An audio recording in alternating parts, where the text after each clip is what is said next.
నిన్న చూసాను నేను ఏది ముఖ్యమంత్రి గారి మాటలు చూసాను నిన్న ఏది ఆపరేషన్ కగారు విషయంలో. ఇప్పుడు వాళ్ళ చేత తుపాకులు ఉంటాయి, మావోయిస్టుల చేతిలో తుపాకులు ఉన్నాయి.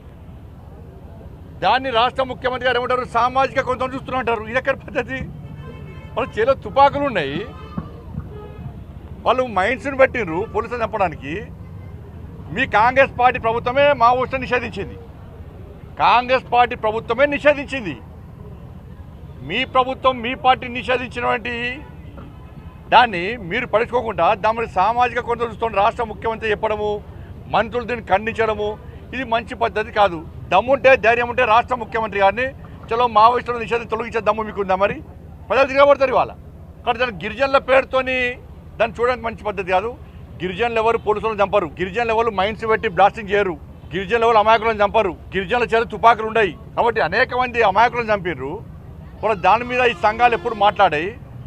ఇవాళ వచ్చి ఇలా చర్చలు జరపాలంటే తుపాకీ చేతిలో ఉన్నటువంటి వ్యక్తులతో నిషేధింపబడిన సంస్థతో ప్రభుత్వం ఏ విధంగా చర్చలు జరపాలి దాని నుంచి చెప్పాలి.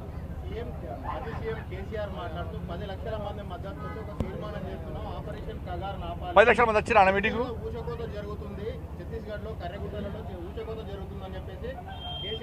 ఇక మళ్ళీ కనబడే.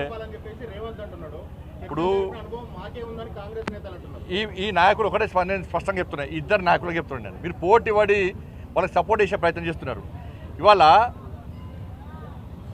మహాముత్తార మండల్లో ఒక